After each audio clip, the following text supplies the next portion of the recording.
What is going on, guys? My name is Stuber, and I'm here to break down day number 2 of the basketball tournament over on Prizepicks.com.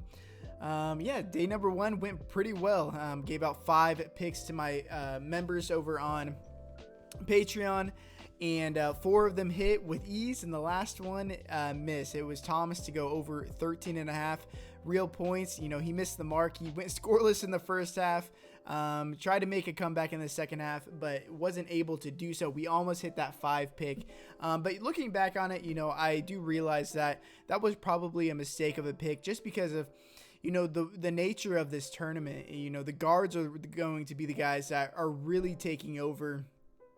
Just because it's really fast paced, and the bigs, they don't run very many traditional plays, and so that's going to lead to less touches for the bigs. And so moving forward, I think we're going to be able to take advantage of that.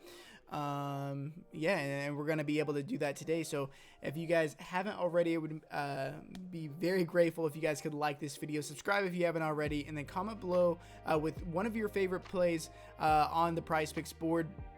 If you guys want to join the Patreon, my picks are already up, so make sure to hit that link in the description if you want to join, or join my Discord. It is completely free. We're at about 1,000 members over there. Come chat it up with us. We're breaking down pretty much any sport that's on the slate that day, so make sure to come join us over there. But let's just jump right into it.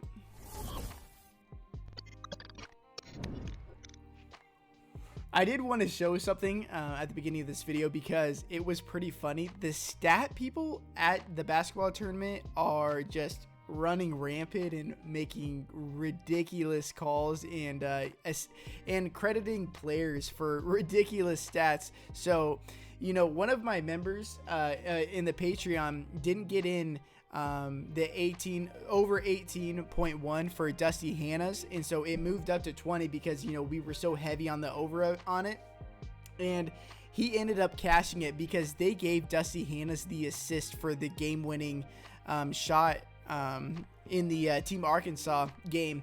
And this is Dusty Hannah's right here at the top of the key, the white guy right here. Now if you watch the play unfold, you know, he drives, kicks it out, and Dusty Hannah's was the guy who got credited the assist, and so he just ended up scoring over 21 fantasy points, which helped out Steph quite a bit in terms of cashing. But I mean, ridiculous that this is probably going to continue to happen. So if you're really confident in a guy and they do have scoring ability, I would much rather prefer going with their point total over their fantasy score, because you can get screwed by something like this. So just something to note moving forward, because if you're not watching the game, the stats might not be coming in correctly. But we will start with John Elmore and Ja'Cory Williams of Heard That. So last year, if you watched the basketball tournament at all, you know how exciting this team was. It was kind of the darling of the tournament, especially with Ott Elmore as well, John Elmore's brother. You know, he's a bigger, heftier kind of guy, and it's pretty funny watching him play basketball.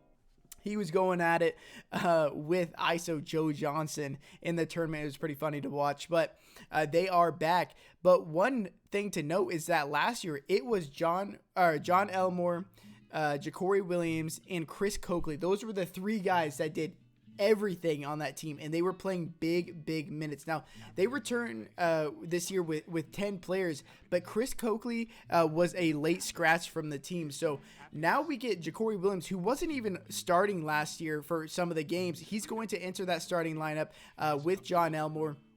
And both of these guys are going to run this offense, and they are one of the fastest paced, highest scoring teams in this tournament.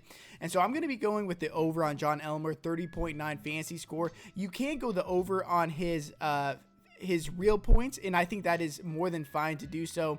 I believe it's at 16 points. Ja'Cory Williams, his fantasy score over projection is about 34.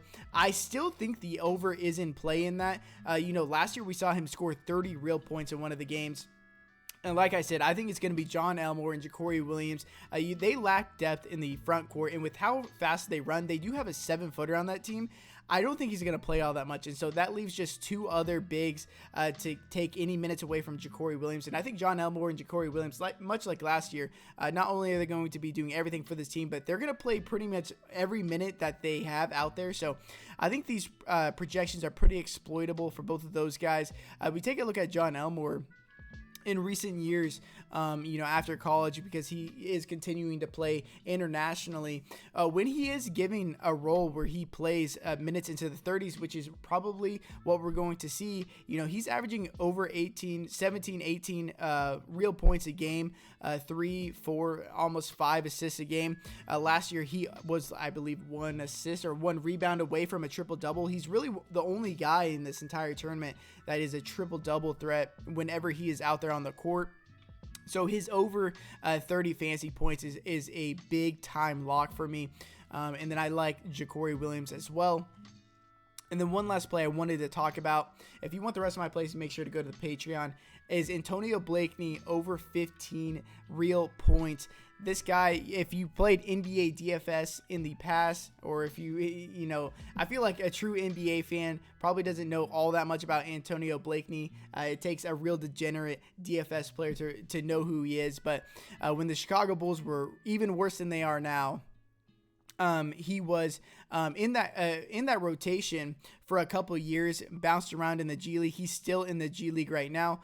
But one thing about his game that he never struggled with was his scoring. Whenever he's given minutes at all, he is going to shoot. He kind of has tunnel vision where he doesn't look for other guys. When he has the ball in his hand, which he should be the main ball handler on this team, he is out there to score. And I know that they have, if you look at the site, it shows that they have 14 active players on this team. But it looks like they're only going to bring 10, and Blakeney is going to be one of those guys. And like I said, he should be one of the main ball handlers. Coming out of college in this 2017-2018 season, he won the G League Rookie of the Year, averaging 32 real points a game. You look at his other G League stints, after he had a stint with the actual Bulls team, he averaged 19 real points a game. Went over to China, averaged 35 points per game. And then in the G League this year, this past year, he's averaged 15.1 real points a game. I think they get one of the easier matchups on the slate. One of the best true scorers in this entire tournament, and his projection is only at 15 real points. Now, much like yesterday where we had the over on Demers points, I believe it was 16.5 real points. He only ended up scoring, he scored like 25 real points, but only scored like 30 fantasy points. He is really scoring dependent, so I don't mind his over 27.5 fantasy score, but I would much rather prefer playing his over on the real points, just because I don't know really where he's going to get the other. He might have a couple rebounds fall to him. He's never been a stocks guy, a steals or blocks guy. He could get some assists just because he will be handling the ball quite a bit, but I trust the over on the real points a lot more, and the opposite for John Elmore. But I hope you guys enjoyed this video. If I helped you at all, make sure to follow me on Twitter at Taylor Stuber. Throw me a DM, ask me any question you want. I'll help you out. And then join the Discord, man. I'm just here to help you guys out. Appreciate you guys watching this video. Like the video if you haven't already. And yeah, I guess I'll see you guys later. Till next time, peace.